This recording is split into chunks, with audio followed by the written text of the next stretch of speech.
to Book 101 review. Book 101 is all about the books that are read for the last 40 years. And today I have my special guest. He's experienced and fun conversationalist, no other than Mr. Jason Connell. Yes. How are you doing, Dan? It's a pleasure to be here. Welcome to Book 101, Mr. Jason. And can you please introduce more about yourself? Absolutely. So, I am a documentary filmmaker. I made 10 award winning docs, but then pivoted to becoming a podcaster 6 years ago. I'm based in Los Angeles, California. I wasn't born here, I was born in Tulsa, Oklahoma, but I call LA home now after 20 years. Mr. Jason Connell, thank you so much for sharing your knowledge to the world. Let's empower podcaster itself. And today let's talk about your one of your favorite book by Mr. Arnold Schwarzenegger. So can you tell us about this?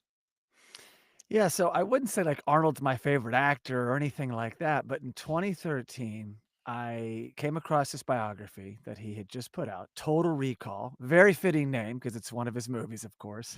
And the subtitle is My Unbelievably True Life Story. And I read it and I could not put this thing down, Daniel, because it's more about being triumphant and overcoming any and every obstacle to achieve what you believe you can achieve. And so that I found just such connectivity between just the lessons he had gone through from being just a nobody from, Austria to changing his body and competing and winning Mr. Olympians and then make coming to the United States and no one taking him serious and becoming obviously a household name despite all the obstacles against him. So it was really that story that I found just so inspiring because every pillar in my career was faced with nothing but adversity and I just had to dig in and just knock down walls essentially. So I read this book a second time many years later as I was, starting my new venture. And so I don't very often read a book a second time, a biography that is. And so that's why it stands out as not my top, but one of my more inspiring books that I've read. One of my your inspiring book for sure. What struck you most about his relationship with his father and how do you think it Mm. influenced his career choices? Yeah, that's a tough one. I don't know. I mean, there's a lot to unpack. Since this book came out, there's a documentary on Netflix, a three-part series about him. So a lot more people may know his story now, a wider, mass of people. But yeah, him and his father and his mother, their dynamics were interesting and complicated. And I did not share in that. I had a very loving upbringing. So I wouldn't say like, oh, my life's just like Arnold's. No, I mean, I know your question though being how did it influence him? I think it drove him. I think it Yes. drove him to exceed at all levels and obviously surpass his brother in a lot of ways. And he just was a fighter and he was gonna take any fight head on and it probably toughened him up. Right. So that's how I think he came. Obviously, he's changed and evolved since then, but I think that had so much to do with who he became as a man. Mr. Jason, how did the book frame his transition from bodybuilding to Hollywood and then was shift this convincing to you? Well, I mean, again, I mean, I grew up as an athlete, so I played so many sports growing up. So I understand. Not that I became a bodybuilder; that was not one of my my sports. But I understand like the 10,000 hours, the Malcolm Gladwell. I understand practice and reps, and over time you will have progression. So in Arnold's case, he saw he was getting, immediately, he's getting results from his body. So I think he learned the harder I work, no one can outwork me. He obviously is very competitive and he saw results and he probably appreciated the attention he was getting. So I think that helped build such like a core in him, a strong core and a belief system in himself. So and then when you go on and win awards and such, and like Joe Weider is offering him things, and these things are starting to happen in his life, and he's getting opportunities. I think that was probably a bigger challenge than him becoming an actor.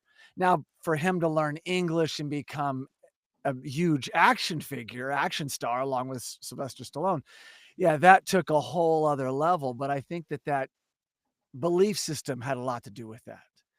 I think one led to the other. I don't think he just would have become an actor. I think he had people gawked at him. He got a lot of attention. He's very charismatic. There's so many things that play with him. He's not just a stiff Ivan Drago, Dolph Lundgren type. He's really charming. And I think there's just so many of those pieces at play that make Arnold special. What do you think was the greatest obstacle when entering politics, and how did he Mm. navigate it? Yeah, I don't really get into the politics of things, but, and I that's a slippery slope out here, and he was governor, I think, right when I was coming to LA. I think it was kinda finishing his time. I'll be honest, Daniel, I followed that less. I was moving cross country, I was delving into my career. I don't know enough about his politics to really speak fluently about it. But I know that, I think he's proud of some of the things he did, and of course, I think everyone walks away with perspective, like, "Well, probably could have done that better, this better." There's ego. Politics is a whole other thing, and so, Yes.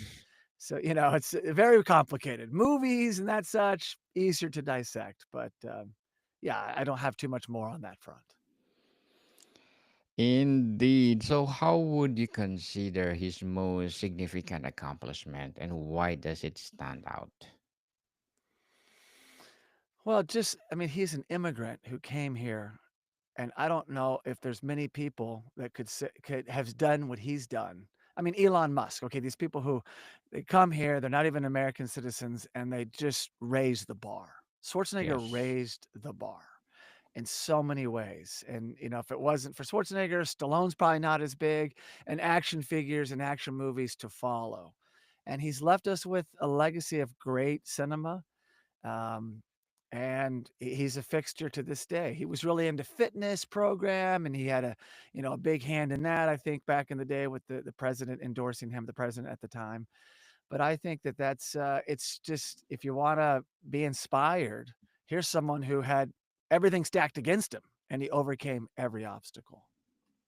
Indeed, a legendary icon in the movie industry as well Yes. in politics. How did his manage to Maria's River impact his public persona and personal growth? Well, I mean, he As married into the Kennedy family, which is kind of amazing. what do you And it's like, expect? wow. Yeah, and then he becomes a Republican, but, whatever. But, yeah, I grew up loving Maria Shriver from, like, I think it was the Today Show or one of those morning shows, and I was shocked when they got together, and, I mean, of course, we all kinda know how it flamed out in a way. That's the dark tales of, Arnold. No one's perfect, right? No one's perfect. Yes. But I think it had a huge impact. I mean, if it wasn't for Maria, does he have ambitions to get into politics? I don't know. I'd probably venture to say no.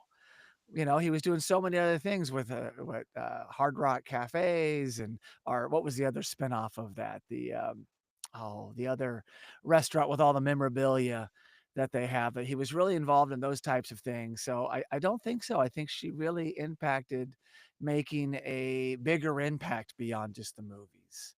And so I think it absolutely did, getting involved in the environment and everything else beyond just yourself. Yes. How does he address the personal scandals in the memoir? Mm. Did his transparency or approach surprise you? Well, and I have not read the book too recently, Daniel, but I obviously loved it. The documentary gets more into that because it was later. That documentary just came out like a couple years ago. So, but he does not hide behind things in the book or in the documentary. He's incredibly transparent. I think it's okay to share that you made mistakes, and not he doesn't try to hide from it. He admits Yes, those mistakes. And I don't even know, speaking personally, how him and Maria are today. I think I read somewhere they have a relationship, or, it's not as contentious, but they're not married anymore, or at least not living together. But I do appreciate the fact that he owned up to it. America and the world as a whole, I think we can forgive if people admit to what they did. And he's in the public eye, so people have opinions. But yeah, he definitely was very transparent. But again, the book, I think some of that stuff hadn't come out yet in 2013, or maybe some of it had, but I don't think he's afraid to uh, share anything if asked yes, by anyone. for sure. Which mentors mentioned in the story do you believe had the deepest impact on his trajectory? Which of his mentors? Yes. Well, I know his family was a huge thing. I know meeting Joe Weider had a huge impact, learning the business, someone endorsing you, coming to the United States. I know his friendship with Frank Colombo was enormous, maybe as big as they come. Him and they're doing construction, they're buying real estate in Santa Monica in the 70s, which is just blows my mind. He's such a great businessman too. I definitely cling on to that. It's my by no mistake is he incredibly successful. His relationship with James Cameron, obviously, like he hit these people along the way that helped take him to that next stratosphere. And so mentors or not, but I know collaborators, they were huge for him. And I'm sure the Kennedys, whoever he leaned into at that point in time when he first met Maria, I think, yeah, he seems like he would glean all the information. He would almost suck information from people and then feel comfortable in a new space and go to the next level. So I think that's kind of what my takeaway was anyway with those people I mentioned. Indeed. Very well said, Mr. Jason. Very well said. What do you think? What strategies or traits allowed him to excel in bodybuilding or acting and politics? I mean, just like I said in the beginning, I think he realized quickly that he could control his own effort. And I really admire that because some people, that that's not instilled in you. Maybe his dad was so hard on him and he realized I've got to outwork my brother or my father's own expectations of me. But he knew I can control that. And as an athlete, I admire that so very much because I played in team sports and you could recognize someone who's put in the work in and someone who's not. And so as an athlete, I do identify with him saying that. So I think it was belief in self, putting in the time, paid off in results. Because you could put in the time as a writer, but no one's reading your stuff and no one's seeing your scripts and you might second guess yourself. But he was a bodybuilder. So he's getting immediate gratification. Others are saying, wow, yeah, you've got the right frame. You're doing well. Keep going. So I think that really fed his ego and his confidence. And I think he just took that mindset to the movie industry. And he had to have luck, Daniel. He had to have some things swing his way, you know? I mean, I know he's in some silly movies at first, like Hercules Goes Bananas, and they may have even dubbed his voice. It was just so bad. So, but I think he knew I have to make my English better if I'm going to get a speaking role beyond like Conan the Barbarian and Conan the Destroyer, which are great films, but John Yes. Milius, but he had to progress beyond that.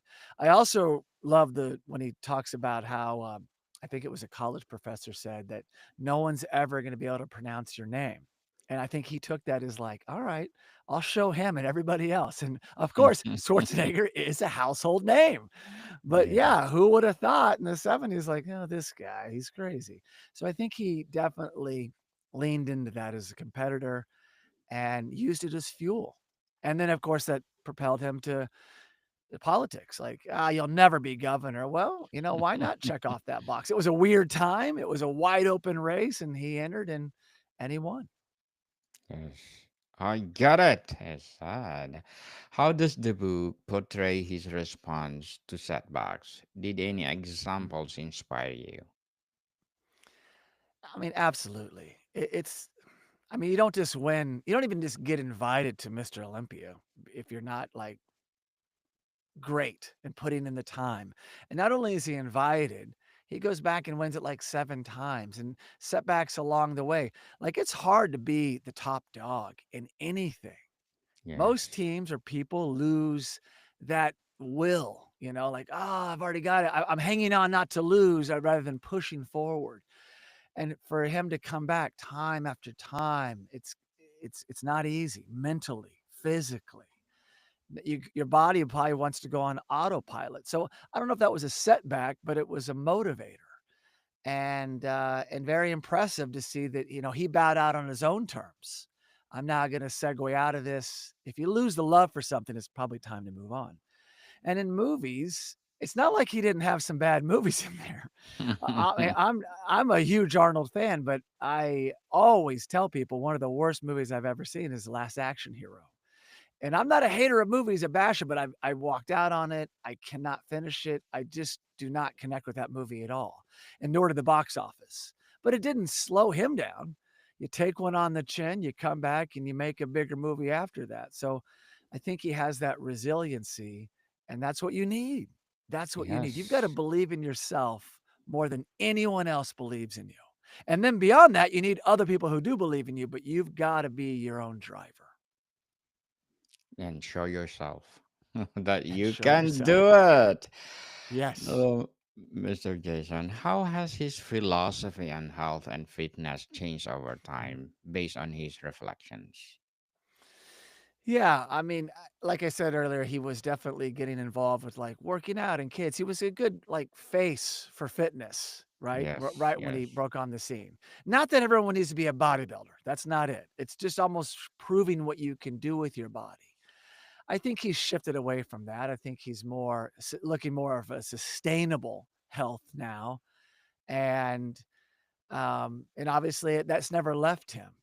Once you have that in your DNA, you're probably driven to feel the pump and the juice. And by the way, I'd be remiss if I didn't mention the documentary Pumping Iron was just extraordinary and worth a visit if you want to see young Arnold, back in those days in the 70s, going to Muscle Beach and Venice and pumping iron. But yeah, I think he still absolutely still epitomizes fitness, but it's evolved. Yeah. I mean, I'm not gonna get into steroids or anything like that, but, I don't think he's no longer trying to beef up. It's more about sustainable health and, long lasting, living a good, healthy life.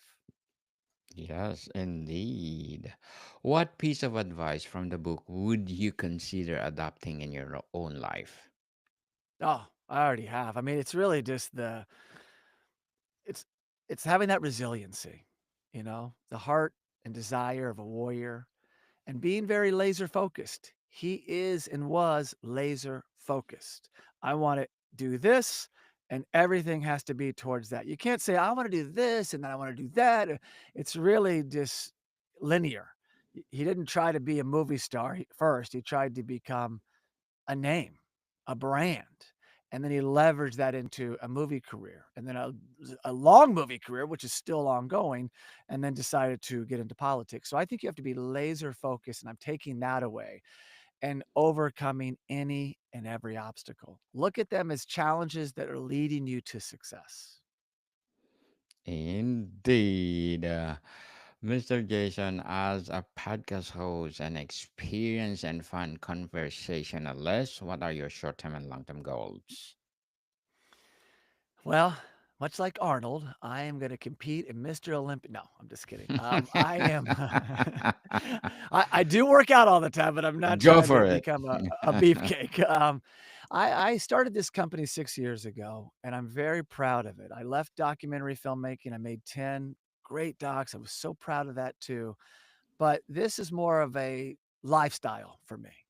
I'm now producing various shows of various subject matters, talking to amazing people like yourself. Although the tables are flipped here, I'm the guest, you're the host, which is fun. I love this juxtaposition for me, but it's a sustainable growth. I really want to do this as long as my body and mind are able. So I have a long trajectory, and my short term goal is to continue to grow this company and make it sustainable. We're bringing on clients now. We're helping people launch their own podcast while we're doing our own original shows.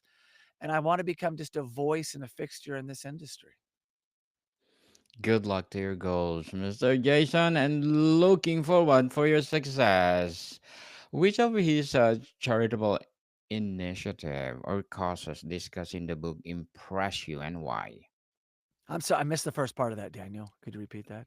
Charitable initiatives of Mr. Arnold that you impress. Yeah, I mean, he was always giving back, and none are really coming to mind beyond his involvement in the fitness. I think he was like in youth fitness. He was like an ambassador. I mean, I remember that vividly when I was Hmm. younger. Like, wow, Arnold's really the face of it. And I was a huge fan. So I think that really impressed me and had a huge impression on me and my peers at the time. And I'm sure he wasn't even getting paid for that. It was just like, kids should be working out, fitness, nutrition was really big. And he was one of the first people that ever put that on the radar for me. So I know that was a huge thing. I'm sure he does so much more, Daniel, that I'm not even aware of, but that's one absolute that I recall. How does his political leadership style compare to his approach in bodybuilding or acting? I don't know if it differs too much, honestly. I mean, I don't know if he changes his stripes. Not that I don't think he's a drill sergeant, but I think he gets a goal and he probably had some things on his hit list to accomplish in his political office and probably work towards that. And politics are tricky, as we all Yes. know. You can have the great agenda and it never may come to fruition because of so many factors. But I'd love to be a fly on the wall in one of his meetings. I'm sure Arnold had like, I want to do this. I want to do this while I'm here, do this. And even if you can't accomplish it, I think that's the mindset he took. I don't think he changed too much. And anything he's touched in his career was seemed like it was always successful in some way or another. I mean, getting real estate at the time he owned so much of Santa Monica, which is, I don't even know how much that's worth now or if he sold it all off, but it just seemed like he's got the golden touch, right? He's really blessed in that way. So Always hopefully that answers your blossoming. question. Yes, Always indeed. blossoming. Yes. Yes, I hope we are like Mr. Arnold too. Always blossoming. What behind the scenes revelations about the entertainment industry intrigue you? Well, now we're talking my language. I consider myself a cinephile, studying movies. I've got a few podcasts about movies. Yeah, he would tell stories that just I could listen to all day, right? Read about him all day. The fact that he had to go to lunch at the Ivy, I think, with James Cameron and really talk him into being in the movie, The Terminator, I should say, right? Yes. Like convincing him he was gonna be the Terminator and not being the other character, Reese, the good guy, like convincing Cameron that he could be robotic in a way because it was gonna be like initially like O.J. Simpson was considered, before O.J. went down a darker path in life. And obviously, this was the right decision and it changed everything. I mean, Conan was a success, but The Terminator changed everything for him and so many others to follow. So I love that story. He's got to convince him of it, and him and Cameron have a bond. And obviously, they made so many great movies together. So, you know, I really geek out on stuff like that. Like, oh, what would it have been if this person was cast or that? But just how he had the foresight to know he could nail that role and bring that intimidating force. And then let's go to T2. He could flip the script and still be that guy, but the more charming Arnold, and now he's the good guy. So that was such an interesting way to play that, not come back and sing the same notes. So there's so many stories I'd still love to know about the making of Yes. just those movies in particular. But yeah, stuff like that I just absolutely love. Yes, indeed. Did Mr. Arnold won any awards, Mr. Jason? That's well, not Oscars. So I always look Not at Oscars Oscars. or Golden Globes. So no. Now I could look up real quick. Maybe at certain festivals he won something, but obviously it was probably hard to take him as a dramatic actor, right? So he True. was never in those types of roles. Not that he couldn't do it. I'm not saying he couldn't, but you do tend to get typecast when you're an action star. So it's trickier. But no, not that I know of. I know he didn't win any Oscars. So, Mr. Jason, before we wrap up our discussion for today, I'm inviting you to please do listen to my other podcast, people. My other podcast, because my abstract essay is already in fifth season, abstract poetry in second season, and book 101 review in fifth season, comedy 101 in second season, food 101 in fifth season too, geography 101 and love letters in third season, and my baby podcast, Mental Health 101, movie 101 review and music 101 in its fourth season, and Science 101 and Sex 101 in first season. Please listen to them wherever you listen your podcast. Mr. Jason, which story or moment from the book left the strongest impression on you and why? Probably him just leaving his country and giving it a shot to come over to the United States and become something. I mean, I didn't leave a country, but I left Oklahoma to move to LA. Very cliche. Move west, trying to get in the entertainment industry, more fail than succeed. And I know personally how hard it was. Now, I'd already done it. If I'd read the book before, it would have helped me had more confidence. But I admire that greatly. I mean, he didn't even really he couldn't speak the language. So I admire a self-made person, man or female, someone who can man or woman, male or female, who can come here and make good on their dreams. So I just that's a story that never gets old. And we find such Indeed. inspiration from it and I'm sure you do as well. Indeed, Mr. Arnold Schwarzenegger, we salute you for being, wow, icon in the movie industry for Mm. sure. And I think we consider to be icon too in politics for Yeah. sure. Yeah. Yes. So, Mr. Jason Connell, thank you so much for sharing your knowledge to the world. And this is your applause. Thank you so much for being part on Book 101 Review. And can you please invite our listeners to support their podcast or any projects that you are doing right now? Thank you so much, Daniel. And yes, that would be wonderful. Go to justcuriousmedia.com. Every show is on there, but we do much like Daniel. We do Let's Talk Cobra Kai, Let's Talk Movies, That's a Crime, Good Thinking. So we have just a wide category list of shows I think you would really enjoy, and we'd love to have you. Yes, people, let's support Mr. Jason Connell because if you support him, more and more and more empowering projects to come. So, Mr. Jason, thank you so much for your time. Daniel Lucas, it's been a pleasure. Thank you, sir. More to come, people. See you soon.